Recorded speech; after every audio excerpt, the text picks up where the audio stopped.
Hi, everybody, and welcome to another episode of the Smashing Skull Sessions. And before we kick off, a big shout out to Rising Suns Brewery, our main sponsor, who crafts some fantastic beers here in Cork, guys. If you're ever in the city, Niklas, Danny, check it out, man. Beautiful stuff.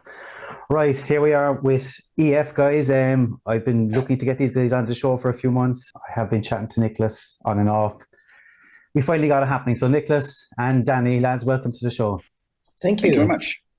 As I said, big fan, guys. As you can see, maybe there's some of the albums here behind me, and I have one of my favorite post-rock albums. This is an absolute beauty, an absolute gem. But look, even before we get to those, congratulations, lads, on the new album. Thank you. We salute you and you. Jesus, like, it has everything that I would have expected from EF. You know, there's that trademark sound, like you're grand, emotive, melancholic, but yet still uplifting, if you know what I mean. I know there is a touch of melancholy about it, but there's always these uplifting moments, you know, and this album really carries a lot of that, lads. Tell me about the album title, firstly. Where did that come about? I don't know. I think we always like to play with words in some way, and try to give words a new meaning. Mm-hmm. And not we're not really fancy the really long typical post-rock type of titles that maybe other bands really fancy. But this time we thought that maybe we need to do an album that is actually not only for us.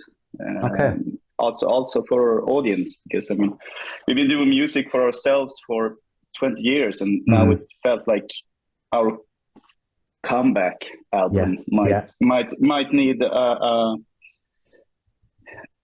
new target. Maybe we do it for someone else and not only for us.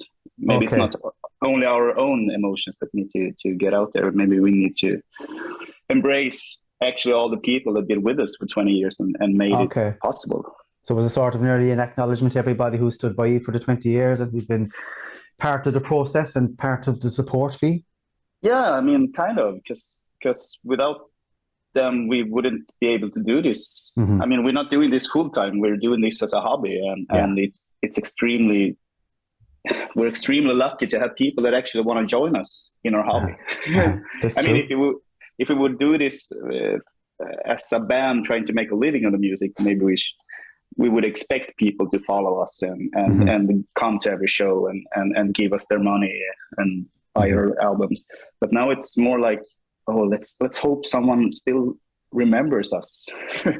Let's hope someone will buy this. Let's hope those guys in East Germany will enjoy this part of the song, because exactly.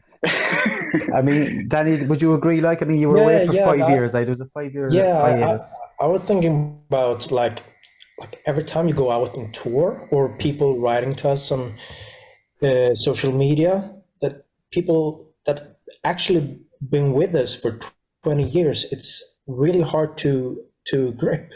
Like I can't really understand it, and some of them knows our history much better than we do. So that's it's a weird. But like people knowing our entire history and knowing stuff about us that we didn't even know, and they have stories about our songs. It's their own stories, and we didn't. It's so beautiful to like be a part of their world and knowing about how they feel when they listen to like Hello Scotland or It must be a humbling thing, lads, isn't it? You know, to be able to have the talent in the first place to write the music, right? And then to have people, like you said, Danny, experience things in life, whether it be hardships or triumphs and whatever, and they can relate it to your music. I mean, that must give you guys a fucking incredible lift. That's like what makes us keep going on. I guess so. That like when I hear stuff like people say, okay, I listened to this song a lot when I was like feeling like shit. I didn't know that if I wanted to keep on with my life, or people write those kind of things, and it's so hard to understand or grip that what we made in our tiny rehearsal space actually touched someone and made them feel in a certain way. There you go, like such an impact, something so, as you said, so small has just this ripple effect, doesn't it? Yeah. You know, would you reckon the same, Niklas? Have you the same sort of feeling when you look back on it all and you say, like, you know, all these albums that you've written, like, and people take so much from them, you know? I mean, it's probably not even your intention in the first place to write with that in mind. Am I right in saying that? It's written as a personal journey for yourselves first and foremost. Yeah, I think our previous albums were written for us and for the cause of our emotions to get out in the songs. And if you wrote the songs during the dark winter times in Sweden when it's coldest, you know it from my room probably, it's the same. But I mean that will affect the songs to maybe become more dark and when the spring comes and the sun comes out and the birds start singing, then you start to write the more happy melodies. But nowadays, when we wrote this album, it didn't really feel that we were actually affected that much by what was happening. Maybe emotional wise, we were more happy that we were actually together as a band again. And let that affect us. And as I said, we were not really writing this only for ourselves for once. It felt like more that we were writing an album for everyone that was involved in it. And as Danny said earlier, like a lot of people tell us stories and they have their own memories. They have their first kiss or their last kiss maybe to our music. And when we've been off this scene for now 5 years and come back down to Germany or Belgium, and it's still the same people, but 5 years older, they're coming up to us and like telling us new stuff about how they feel about our 20-year-old songs, not maybe the new songs, but more the old ones. It's crazy, isn't it? It's crazy. It is. It's hard to grip, but that's what makes it fun. I mean, we're not doing this as a living, and for us, those small stories make much more sense than much else. So tell me, guys, the 5-year hiatus that you had. So, I mean, what was the reason for it in the first? Was there any specific reason why you felt the need to take a break, or why you did take a break? I think the first reason was that we didn't really make any new music for a few years. We released an EP in 2016, which were kind of like really hectic thing that we really didn't think through enough. Maybe we just wanted to get something new out to show that the EF were still alive. And after that, we toured with old music, and it was fun to tour, of course. But we felt that the interest in the band, within the band, and what was somewhere else.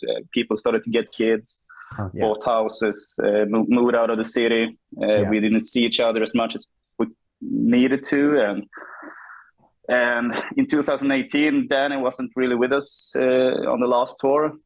He can tell you yourself afterwards, but that was also kind of a reason why we felt that maybe we just need to fade out, take some time off.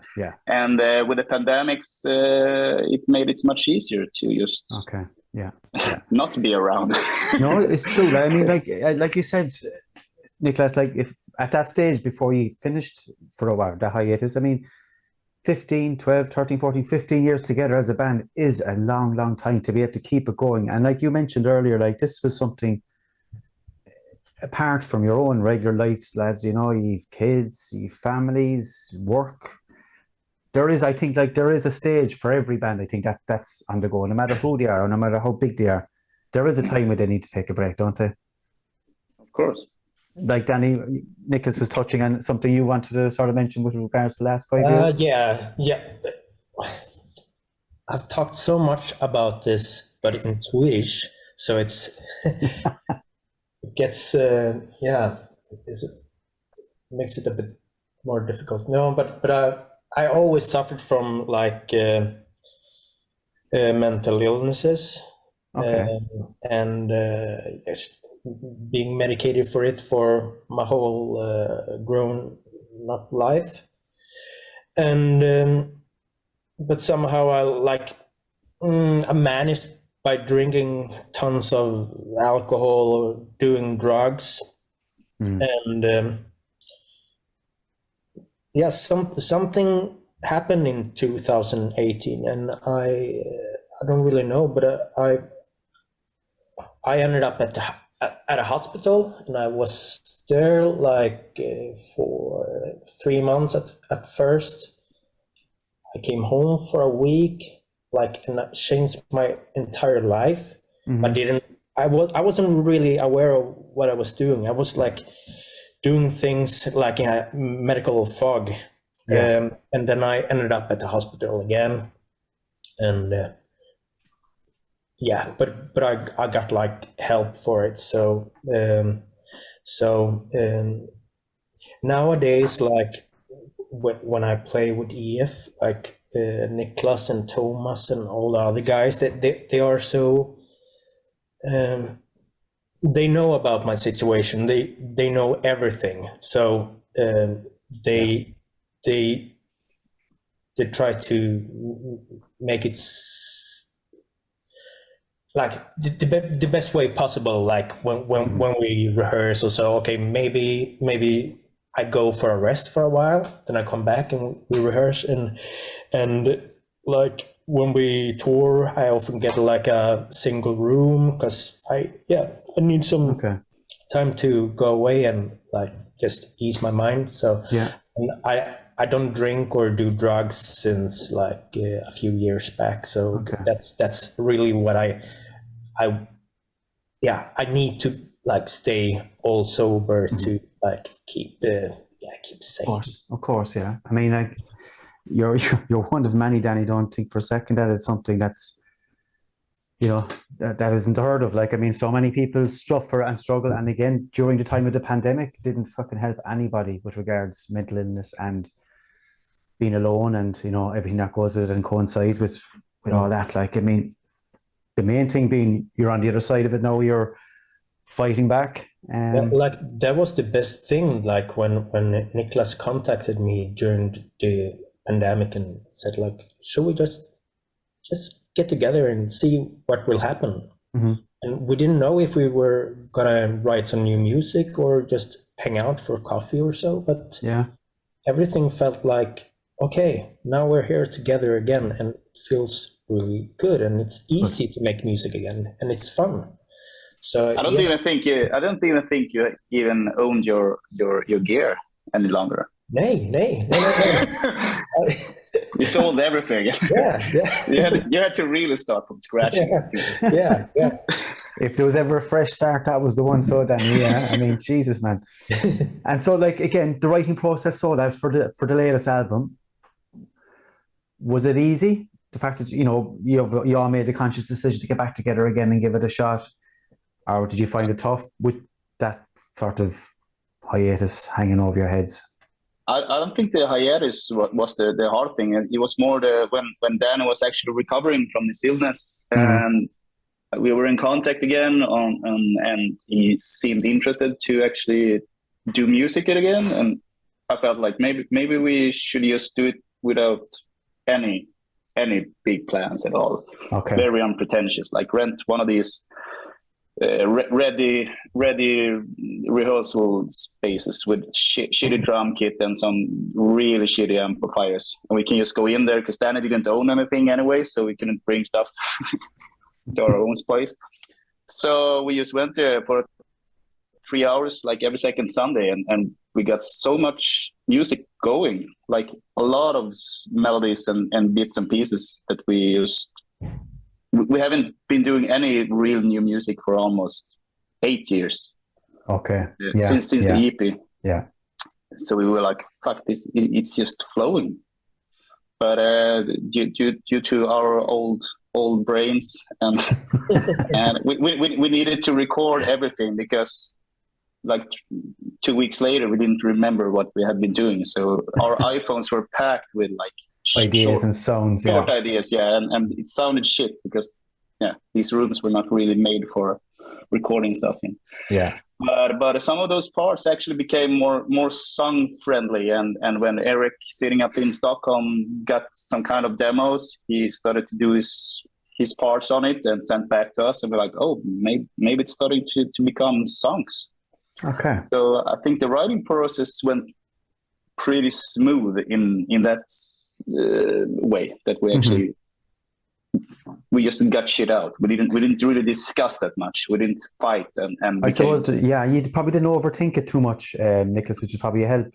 Yeah. And Danny, like, was it okay? I mean, you were just throwing some shit together, which in essence became the nucleus of it all. You know, you're able to work with the ideas that you had, but like that time apart, you know, some bands will either crumble and they just run out of ideas. Others just, like you said, you could have some great ideas and you forget them 2 weeks later. Yeah. But I mean, from what I can see, this album, lads, the ideas and the freshness in it definitely carried through. So I think, you know, hats off to all of you. You know, this album is really incredible. There's one track I want to talk about, Hymn of, and that vocal that's in there, that scream, we call it a screaming vocal, which I think is absolutely fantastic. And it's another layer that I've never seen or heard before in your music. Can I ask where that came from? Was it an idea that you always wanted to toy with, or was it a case of like we did it quite a lot live? But like more in a spontaneous way. It just came. Just happens. It just happens. But yeah, it never happened on recordings. But and it's quite strange since we all come from like the hardcore background. And I thought about it quite a lot earlier that it would suit us, like, because I really like what we did now with this album. There are two tracks where we scream, and it's just for a little brief second, but it adds to it. It does indeed, yeah. I always think that there's a stage where there's so much emotion that you're trying to put across that, you know, an instrument can bring you so far, but I think like in life, a fucking scream is needed just to push it over the edge, you know, to give it that extra little oomph, like, and it makes a huge difference. We did it like in the middle of the night. We were all tired. I think Niklas and Thomas were probably drunk. Probably. And then Niklas just said, yeah, try to scream. What should we scream? And then Niklas just wrote something. Try this. And then all of us tried to scream. I think so. Did all of us scream? Yeah. I screamed the most, I think. Yeah. Yes. So that was something that really came in a moment. That's great to hear. Yeah. I was curious because I spoke about this with a band I interviewed before there. I interviewed Black and their album. What was it called? I had it written down somewhere here as well. Yeah, El Tal Desia. Beautiful album again. Never had vocals, but they had this one track where the screams came in, and it just blew my mind. So this just brought me right back to that when I heard it on Hymn of, which is a great thing, guys. Again, we talked earlier there, 20 years, lads, you know, and it's like 2 decades is such a fucking long time, like. And I suppose when you think back to it at the start, you know, you were probably influenced by, I don't know, the likes of Explosions in the Sky or whoever it was. And I suppose when you look at it now 20 years later, you're the guys that you're passing on to others, you know. I know you're influencing younger bands, you know, everyone's talking about your influence on them. How does that sit with you? Are you comfortable with that? Do you like to hear that? That's no. No. I mean, it feels very strange to be an influence, but we were quite. When we started, there wasn't a lot of. It feels like the post-rock scene was really booming a few years later. Okay, yeah. But like when we were trying to get into it, it felt like there were some American bands like maybe Caspian and This Will Destroy You. There was very tiny back then, and we felt like one of the few in our parts of at least Scandinavia that were active, because we never really had a scene in Sweden for this kind of music. So we come from the hardcore scene, but we try to fit into the indie music scene, because the indie scene is much bigger in Sweden. So it's we try to get our foots in there somehow to get shows and stuff, because the hardcore people didn't like us because we were too melodic. I think. And the indie people thought it was too aggressive. So we had a hard time to get shows in Sweden. And so we started to tour even before we had our first. We only had like a demo, and we started to tour. We did like a 3-week tour, and we felt like, fuck, this music scene is way bigger in a, where were we, like in Sheffield or somewhere, and like there's actually people coming here that like this kind of music. This is great. Now we have to continue, and we wrote Hello Scotland directly after our first tour through UK. Okay. Because we did 3 shows in Scotland, and it was so beautiful, because we had like really shitty van, and we had really long drives, and we had to get up super early and drive through the foggy landscapes, and when we got home, and we just felt like maybe we need to focus on this kind of music that no one else is enjoying here. Yeah, but of course you had the Explosions in the Sky, and you have the Sigur Rós, and you had all those big bands, but Mogwai, for example. But for us, it felt like we were quite unique when we came. Of course, we weren't the only band, but we felt like we were quite early, at least. Danny, would you agree with that? Looking back.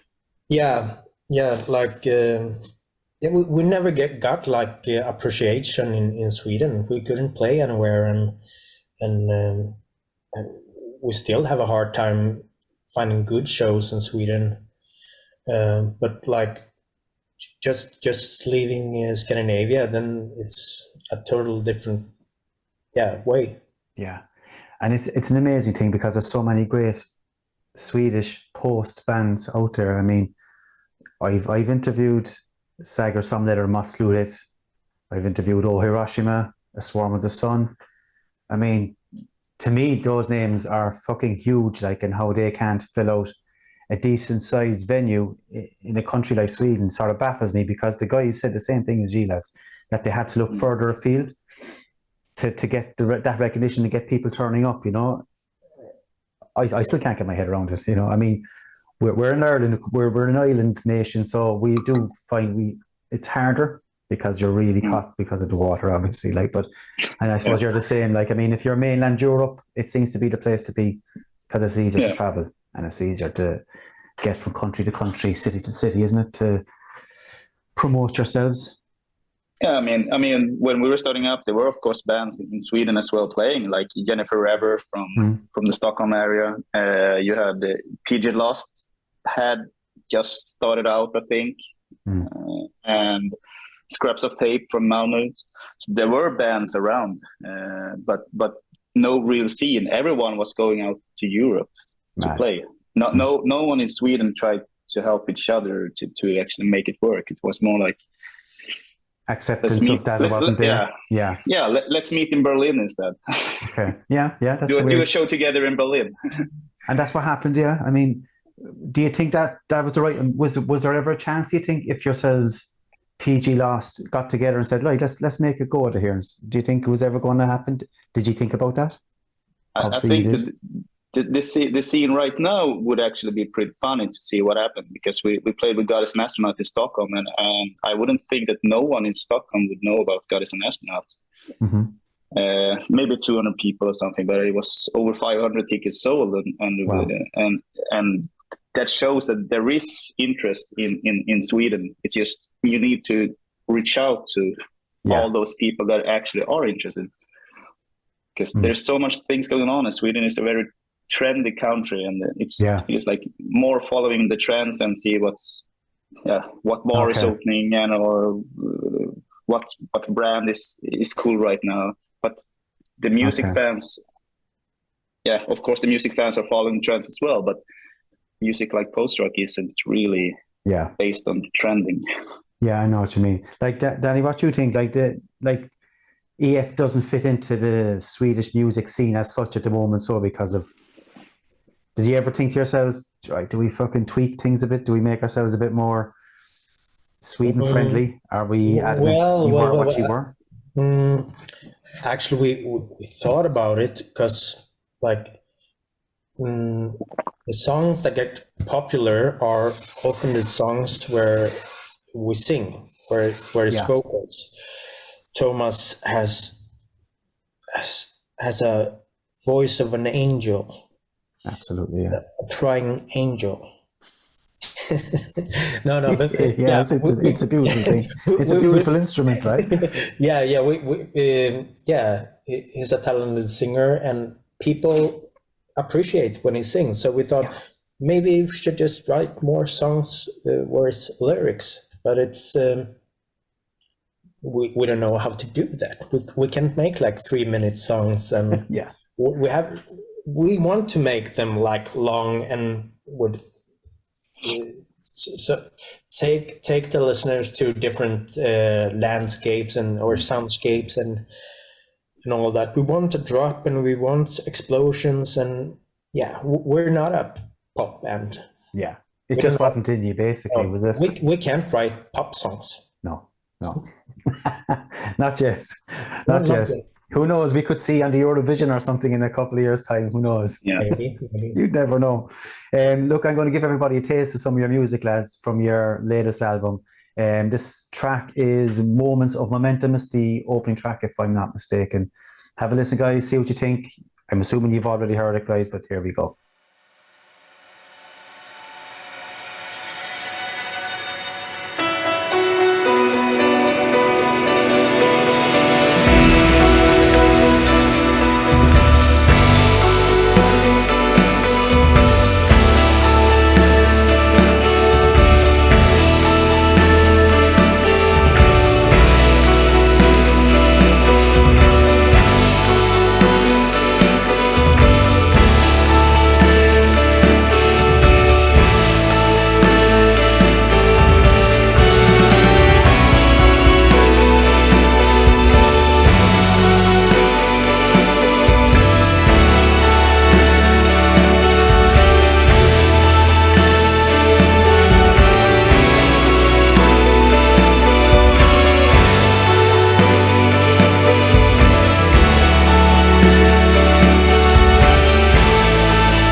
Guys, that is that beautiful track as Moments of Momentum, the first track on their new album. We salute you and you.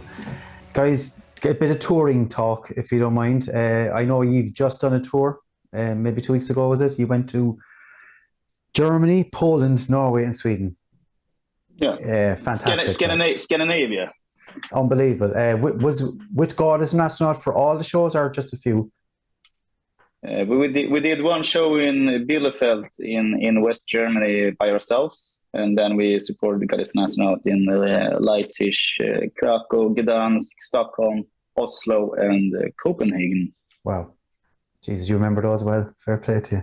Yeah, I've been writing those down for many times. How do you feel, guys, being back out there playing live? And obviously, you enjoy the live environment, yeah? Yeah, Daniel, how do you feel? So I looked at something there, and my focus wasn't. Sorry. We just thought about playing live. Do you enjoy that live environment? Is it great to be back out there playing live? Oh yeah. Yeah. Do you get a release from it? Yeah, I love to play live. It's quite different to like play live being totally sober. I'd say, because it's a bit more difficult to like. I get so aware about everything, like. I think why did Thomas did like that with his shoulder, and what is Niklas trying to say something to me? Okay. So I get really like aware of everything, and that can be quite tiring, but I also enjoy being like total focused in the music. So it's like mixed, but you feel like your all your senses are heightened. Is it? You would pick up on every little. Yeah. But of course, sometimes I miss to like be a bit like like a little bit tipsy to like get into the music. And I know what you're saying. Yeah. Niklas, what about you? Like when you're on stage, how does it feel to you? Do you get lost in the moment, or are you very conscious of where you are? The thing is with the Goddess Nasmouth shows now, it's since we're a support band, we usually start pretty early. We didn't really have time to do a proper sound check and relax for a few hours, have a beer and chat with some friends coming over or whatever. It was more like sound checking, and directly after we were done, they opened the doors, people were coming in. We had to sell merch. We had to get ready, get dressed, maybe eat some cold food that was still laying around on some table somewhere. You know, there's a lot of things you need to do within like 45 minutes, 1 hour before you have to prepare and get up on stage. You were never really having the time to get into the moment, as Dan says. So when you actually got up on stage, you were still like, oh fuck, this is. Now we have to play. What songs are we starting with? Exactly the same song as the last 3 shows. So it's but you were still, there was so much thing. You were so in moments. But, of course. But the nice thing with being a support band is like when you're done, and then you have like a few hours to just hang out and talk to people and sell merch and have your beers and still eat your cold food. They're still laying around somewhere. The hidden side of touring. So no one hears like, about Niklas. You can enjoy both being a support band, but also being the headliner. And how did you find Goddess Nasmouth? Obviously, them being an Irish band and being a favourite band of mine. I've lost count of the amount of times I've seen them live, but did you find it something special to witness them live? And touring with them? They were way more aggressive live. I mean, we played with them in 2012, I think, and we met them on Dunk Festival sometime. And so we our paths have been crossed through the years. But they were more aggressive and more rhythmic live than they are on record. Which is, I was a little bit surprised by that. Actually, I was just really impressed with them being so good, talented musicians. They sounded so good live. So professional. Especially the young lad. Yeah, the little boy. They had a boy with them. a talented bunch from start to finish. So, I mentioned as well in my last podcast, talking to a few of the guys, that I just think they've gotten heavier. Their sound is definitely a bit more almost metal orientated, less synthesized, maybe. I don't know. But I'm enjoying what I'm hearing. Ghost Tapes and Epitaph are 2 fantastic albums. I like that darker side that they seem to be leaning towards lately. And again, we're going to be seeing them in a couple of weeks' time, and you're going to be playing again with them. Dunk, so it brings you straight on to Dunk, lads. I suppose Dunk Fest, by the time this goes out, actually, Dunk will be over, unfortunately. But I witnessed was it 2018 or 2019 you played Dunk? 2018 was there. 2018. Yeah. Amazing show, lads. And I'm not just blowing smoke up here, like, but it was a mind-blowing show. Better than I ever expected it. How did it feel for you? Can you even think back to it? Is it something you look back fondly on, that Dunk Fest or that tour? Yeah, Danny wasn't with us on that tour, but okay. Yeah, but for me personally, you were there, so you probably remember that I jumped into the audience to play melodica, which I still cannot recall the situation itself. I can only like the things I've seen on Instagram. Yes, and people telling me that was awesome, but it was something that our sound engineer now. He was with us as a driver. I don't know why he didn't do sounds, but he was just a driver, and he actually kind of mentioned that wouldn't it be really cool if you played melodica in the middle of the audience? I was like, but in the middle of it's a very big tent. It's a lot of people. How the fuck should I get into the part is very short. How should I do it? Will people hear it? He was like, just do it. Yeah. And I was like, okay, I will try. And when I did it, I was so fucking nervous. Just actually to get there, because there was fences and stuff, and I have to climb a little bit. But to actually play melodica without mic, it's in a tent with closer to 1,500 people, or how many was it there? Yeah. I don't know. And get everyone to get seated. It felt like being in the middle of the ocean, like a wave of human beings. It was incredible. It was one of those a very, very memorable moment in Dunk folklore, I would think. You know, when people look back on Dunk experiences over the last decade or whatever, I mean, that show was really, really amazing. Did you get to enjoy the rest of that Dunk weekend? Are we in and out? We usually never get to enjoy the Dunk weekend. We usually arrive and we hang out with all the people, and then it's over. Yeah. We need to plan a full weekend, I think. Yeah, exactly. Yeah. I mean, Dunk show starts your tour, doesn't it? Your second span of dates, you know. So I mean, as soon as you're done, you're off again. Am I this year? Yeah, exactly. Are you going to get there maybe the night before or anything like that? Is there any thoughts of No, we will get there super early instead.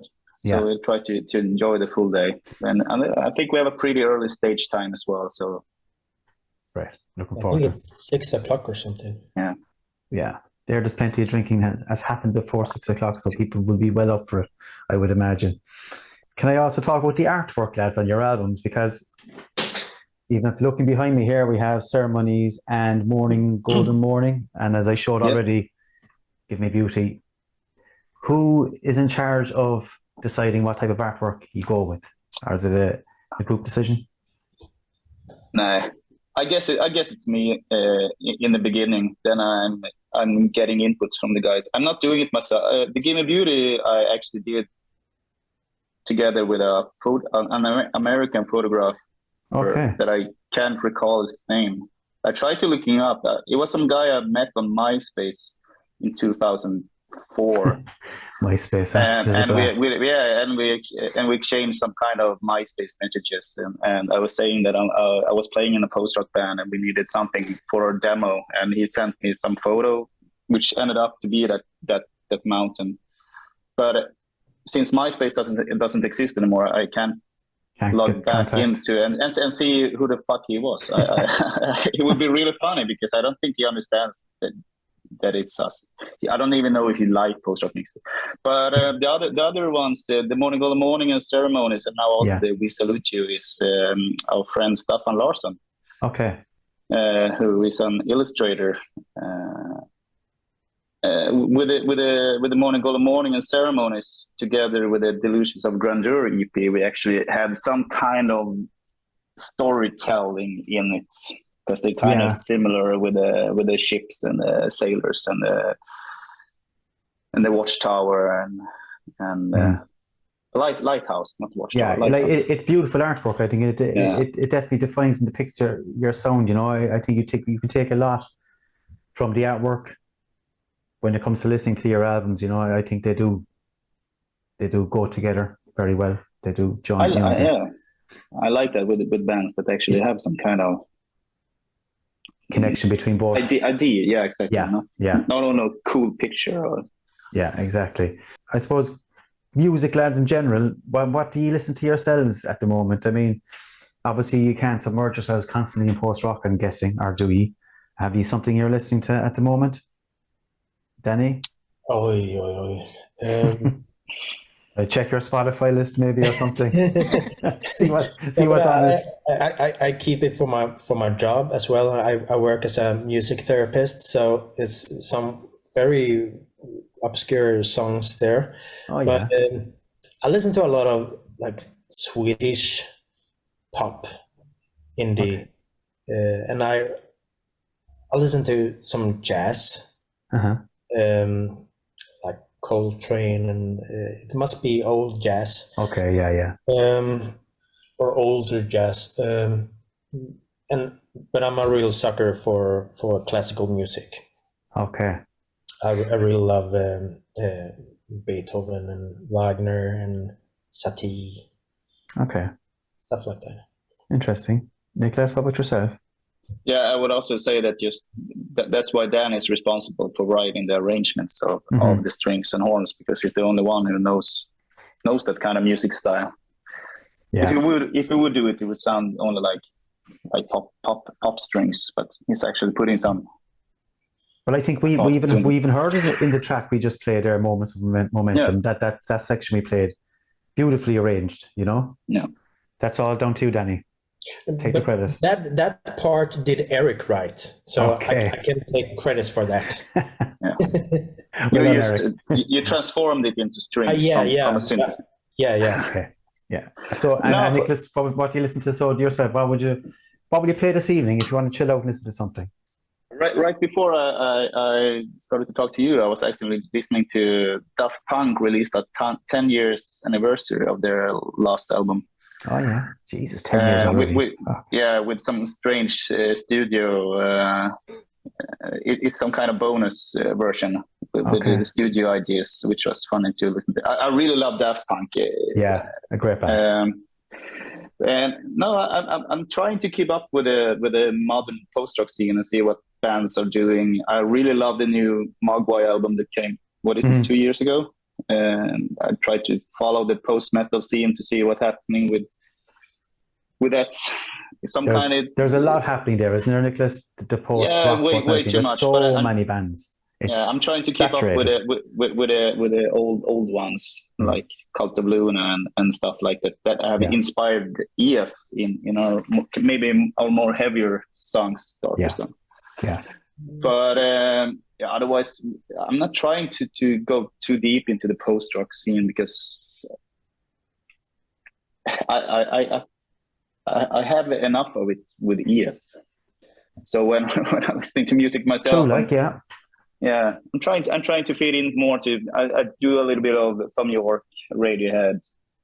Yeah, maybe a little bit more of starting to listen to a lot of funky world music. Okay, it's just sorry, Danny. I have a question for you, music lovers. Thom Yorke, he has a new project, right? Okay. It was a question for like you and Niklas. I don't know. Do I know of the project? Yeah, is it Smile? The Smile, yeah. The Smile, okay. Yeah, thank you. Okay. Thank you, Niklas. Yeah, you got me out of a hole in it because I didn't know of it. Even though I would be a huge Radiohead fan, I love Thom Yorke's voice. It's a beautiful thing, yeah. It is a beautiful thing. Can we talk about Pelagic as well, guys? I mean, you joined forces with Pelagic a couple of years ago, and I know you did you had your own label, am I right in saying that, yeah? We still do. So how did the Pelagic connection come about?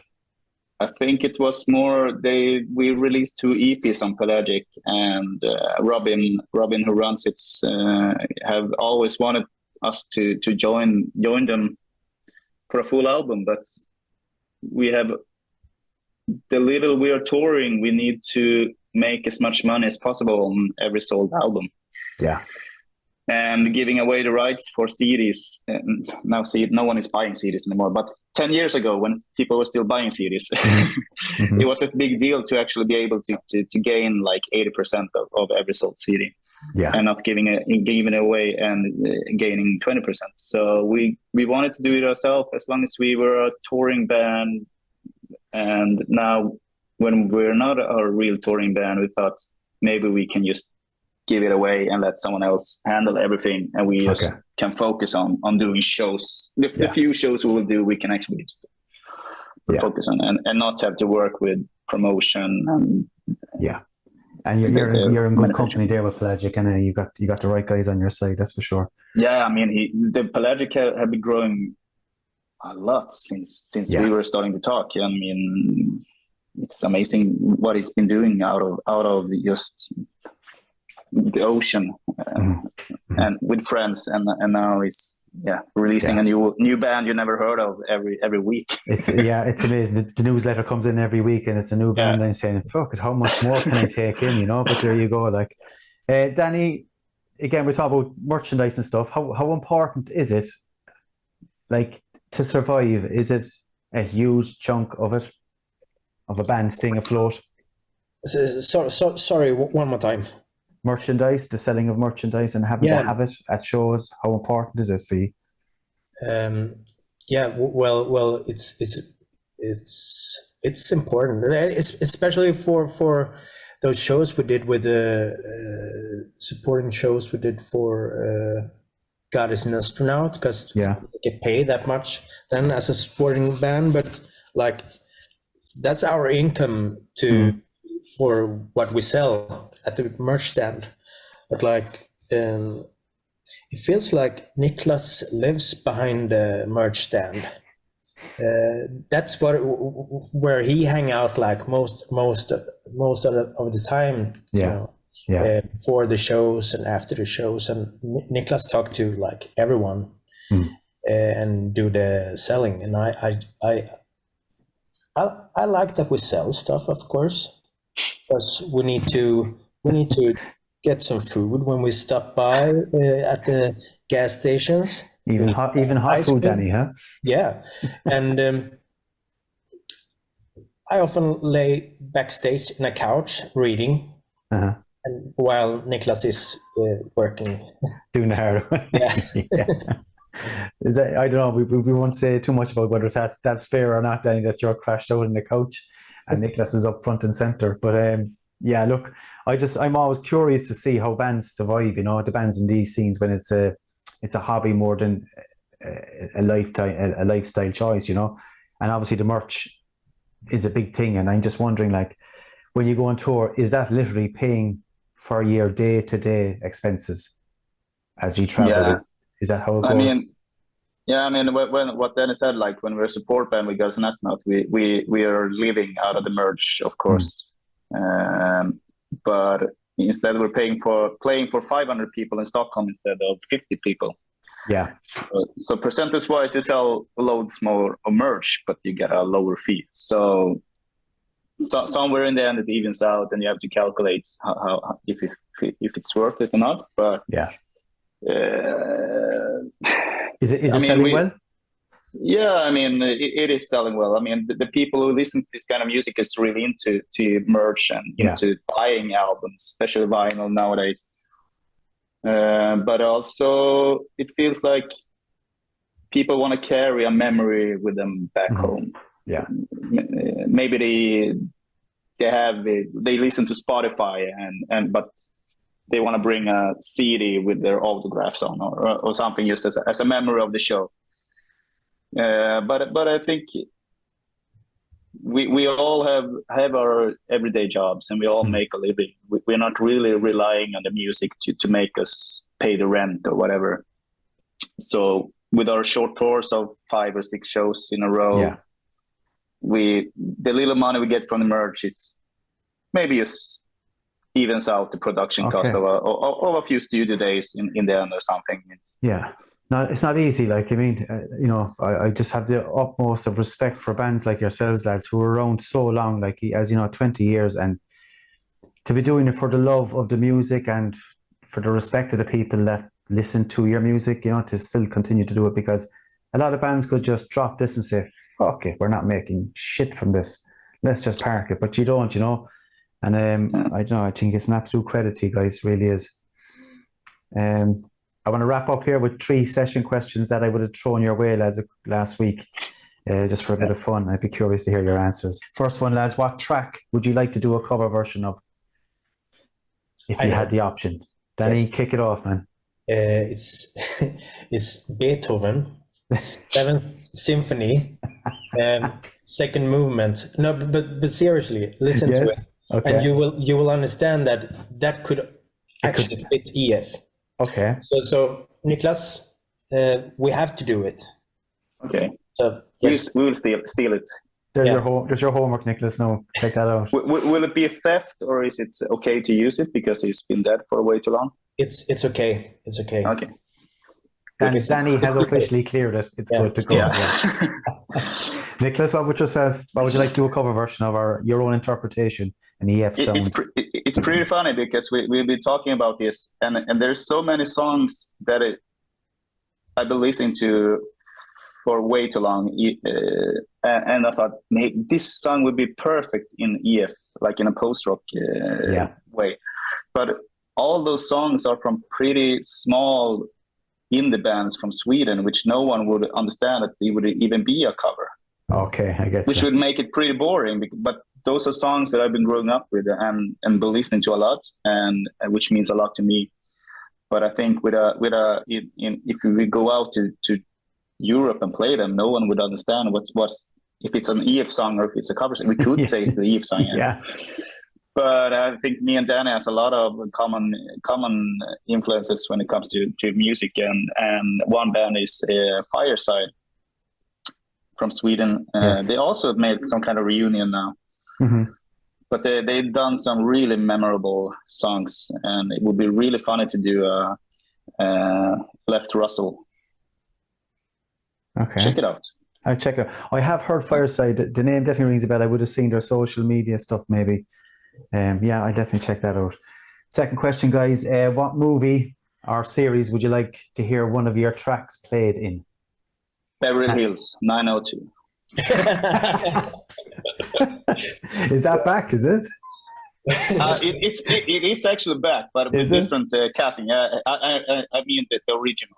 Oh, God, the original. The 90s one. But is it good now, though? Is it good? Now it's really bad now. Yeah, these things never work out when they come back after 20 years, unlike yourselves, of course. But every band that was actually in Beverly Hills were actually becoming really huge. It was like a gateway for underground bands to play on that diner. What was it? Pat's? Yeah. Pat's. I don't know. Peach Pit. Yeah. But that's why I throw this question in, because I think it has opened doorways for so many bands. You know, hearing their songs on series, or it can catapult a band. I just find it an interesting question. Danny, did you answer that one actually? I only like romantic comedies. Okay. No, that's not really true. No, part true. But I could see like two lovers in a high school movie. They don't know that they love one another. Okay. And you hear an EF song, and they feel a lot of pain, and they're frustrated. But that's there you go. a high school movie. High school movie. Yeah. That's the first for me on this show. That's a great answer. I like it. Third and final question, guys. Name me a bucket list band that you would love to have played with, or would love to play with, support act or as a guest. Mm-hmm. It would be smart to mention something really big in case they hear this. Maybe they will pick us up. Jesus, hopefully, man. Hopefully. Give it a go. Niklas, give it a go just in case. I think it would be fun to play with. I would say Radiohead then, because those are fucking house gods of mine. Yeah. Like we support last year, we supported Mogwai, and that was I would have answered this today. Yeah. But now we already made that bucket list. But I was thinking about maybe like, I don't listen to Coldplay, but I think that if we would support Coldplay, a lot of people would enjoy us. You think? Yeah, I think so. I think possibly they could. So. Yeah. Yes, I don't know. I'm going to sit on the fence on that one, Danny. I'm not sure. I'm not sure how that sits with me yet. I think you're meaning the old Coldplay, not the new ones. No, the old. Well, well, look, there's a bit of credibility about the old Coldplay. Yeah. We can accept that. And I would love to like do a co-headlining show with Fireside in Berlin. Okay. Because like me and Niklas been listening to them a lot, and it would just be so. I don't know if it would be fun to share a stage with them, because I don't think they're very fun people to hang out with. But like music-wise, it would be really, really cool. Yeah, I get you. Oh, the curiosity, Danny, that Mogwai moment that when you did tour, was it everything you expected it to be? To hear them and see them and be part of their shows? Well, were they? It wasn't what I. We played at the same venue, but we played another stage, like the room. So it didn't really feel like we were supporting Mogwai. Yes. I would like to be there on their stage and having them being angry with us. Oh, you have to move that. You have to move that stuff. You don't touch my guitar. Yeah, exactly. I would love to like experience that. And then they'll invite you on stage for the final track as well, then, Danny. Yeah. Yeah. That's exactly. Danny, now you can come up, or My Father, My King, come up. That could happen yet as well. That could yet happen. Yeah, that never happened. Right, so there's all my questions, guys. Come here, I want to thank you both so much, Niklas and Danny, for coming on the show. As I said, I'm a big fan of your music, lads. This latest album, We Salute You, You and You, is really up there with everything you've done to date, you know. Nothing has dropped. Quality, it's all there, lads. And I just cannot wait to hear it live next week. I'm going to be witnessing it again next week. Awesome. So thanks so much for coming on the show, guys. Thank you. Thank you very much. There you have it, guys. That is Niklas and Daniel from EF. I'm assuming you've all heard of EF, lads, let's be fair. So check out all their albums, past and present there. Go to their Bandcamp page, support them with merch, and support them wherever they come into your city. Go see them, lads, they're fucking amazing. Okay, that's it. I'll talk to you all in a couple of weeks' time. Thanks to Richie, Duhig of the Metal Cell Podcast, who edits and produces the show, as always. Big thanks to you, man. And see you all in a couple of weeks. Take care.